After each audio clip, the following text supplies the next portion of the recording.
I'm Brian, and today I'm going to talk with you about why I think the Berenstain Bears books are a great example for writing a really interesting marketing case study. That's right, yes, the Berenstain Bears, the kids book. You're saying, wait a minute, that's it's just written for kids, they're bedtime stories. But actually, if you look at the definition of what a case study is, the Berenstain Bears books fit them very well, and they do such a great job. I think that's one of the reasons for their popularity. Okay, so basically here's in my simplest definition of what a marketing case study is. It's a story about some important people that I admire who have a problem which they solve through a product or service. If you're writing the case study, hopefully it was through your product or service. And basically, it fits the Berenstain Bears books. Every single one of their books in the title has a problem. The story of the book is how they solve the problem. And in fact, they go into a little bit more detail than you would need to go into for your case study. I believe the books are about 1,100 words, so they're probably actually about twice as long as a basic case study would need to be. Well, here's what's funny. So if the Berenstain Bears books fit the definition of a case study, then they have to be the most successful series of case studies ever published in America. I was looking up the stats, and a couple years ago, they were up to 260 million of these books in print. So that's pretty popular worldwide. I know at our house, and right now, our kids are grown up, but we still have the basket with 34 of these books in it. And my wife was a preschool teacher, and she can attest to how much the preschool kids that could barely read or couldn't read at all, love these books because it took them through the problem into a solution. The copy, the one I'm going to share with you, is one of my favorites about junk food, and it was so well loved by our kids and read and reread that every single page in this book had to be reinforced with tape.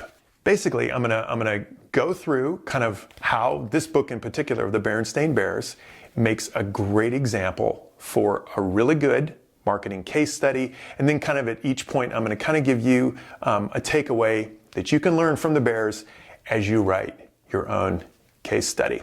The Berenstain Bears books always had a very clear and compelling title. In this case, The Berenstain Bears and Too Much Junk Food, I would say, junk food, so this was published in the early 80s, so late 70s, early 80s, when better eating was just kind of gaining general awareness. The term junk food was really a hot term.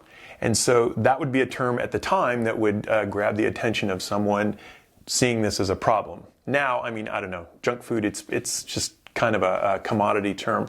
So it's in, back when this came out, that was quite a compelling, just kind of a short, punchy title that would grab the reader, and somebody whose family was not eating well and wasn't in great shape would just know immediately, wow, I need to, if I look at this book, maybe I can find the solution to my problem. Okay, the second thing, I think this is great, and this is something you really want to do in your case studies. At the beginning of each Berenstain Bears book, there's a summary statement. It's almost an executive summary. And in this case, they always did it as a rhyme. Healthy food is good for brother, sis, and dad. How can mom help them stop eating food that is bad? So it states what you're going to get in the book. And in a case study, I think it's really helpful to state your theme. So just right up front, this is what the story is going to be about. It's about this company that did this and solved this problem. And you just state it at the top. Don't make that a mystery. And then you get into the story. The next thing I think they do an excellent job of, and why these books are so popular, and why kids would never read a book about good eating if it was just published by, the FDA, right? But with the Berenstain Bears, we love these bears. We think they're really cool. I think there's a little bit of especially among kids, they would love to live the way the Bears are living, because mom and dad are home. Dad has this home-based business. They live in a tree in bear country. Everything's like carved out of the tree, like living in a tree house. Is that the coolest thing you can think of? And of course, they still go to town. They see movies. They have a car. I mean, they're kind of living the ideal life. And so if they'd be influencers if they were around today. So the takeaway for your case study is find a way to describe the client that you're featuring in your case study in a way that makes them seem very important. And I'm sure they are very important. But the old PR adage is, they say that everybody is number one in something. So figure out what the client you're featuring is number one in. What awards have they won? What are they really good at, recognized for? You just want to paint them as VIPs as you're introducing them in your case study.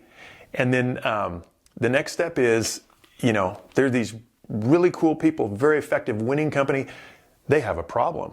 And so also in the book here, they clearly describe the problem. And they don't just say, they were eating too much junk food. For over several spreads, probably 6 or 8 pages, they describe the ramifications of the problem. So Mama Bear was smart. She saw right away there was a problem.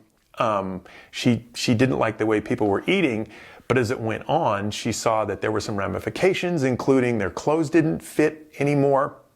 And finally, she kind of tried to lay down the law and get them to change eating. And I think this is really good because in the case study, before they found you and the real solution, it's great to include solutions they tried that didn't work.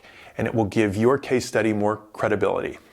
Because you don't want to appear as a commodity. You want to be the only one who could solve this particular problem for this client. So they go through some solutions that don't work. And then the next thing is they talk about how they found the solution that did work for them. In this case, it was a consulting gig with the family doctor. And that's finally what got the family on board with mom's healthy eating program.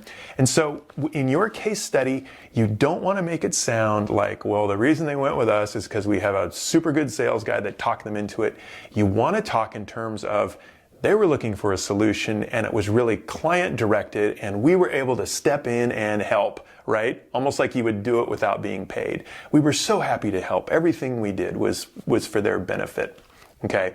So after we talk about how they discovered the solution, and then we described the solution. In this case, it was a visit with the doctor, and she took them through. And actually, in her consulting, the next step is to talk about how the solution was implemented. Because, it might be, if I'm a prospective client reading your case study, I'm going to know, is this like really hard? Is this really expensive? Am I going to have to hire, 6 more staff members? And so you just want to kind of ease people's minds as they sort of see what the implementation process is going to be. And this is actually laid out by the doctor. She kind of talks about the good foods and explains the background and everything and kind of gets them motivated to go. So the solution has been implemented, and now you're in the time where hopefully things will be looking up. And then the very last part of the case study, the payoff, what I like to call the happily ever after, is when your solution has been implemented, your product or service is being used and taken to full effect, and everything is great, at least as in this situation for the client. And what's really important in the happily ever after, when you list how great things are after they implement your solution, is you want to use measurable data if you can. If you can get metrics, that is best. So just a quote saying, gosh, we all feel better, we're working better together from the client. That's okay, that's good, you want client quotes, but if you can have something measurable they can point to, as it's like, wow, we were here and sales are up 20% or returns are down 50% or whatever it is. And so in the Berenstain Bears, they just do a great job of this. So the family's doing this whole thing, they're eating healthy, they're exercising more, and the measurable result is that the family entered the 3-mile run. They were the only family to finish the race, okay? So that's your measurable result. So there it is. Next time you need some inspiration for writing your marketing case study, pick up a copy of the Berenstain Bears and use it as your example. You could do a lot worse. Okay, one bonus thing I just have to share about this particular story, the junk food story with the bears. This is just like one of my favorites. It's because throughout the whole series, they call them bears, but they're clearly people. They're heavily anthropomorphized, right? That's kind of why it's fun. But you never know just how much bear, how much people do we have here. And what I love is that the question is finally settled in the trip to the doctor's office.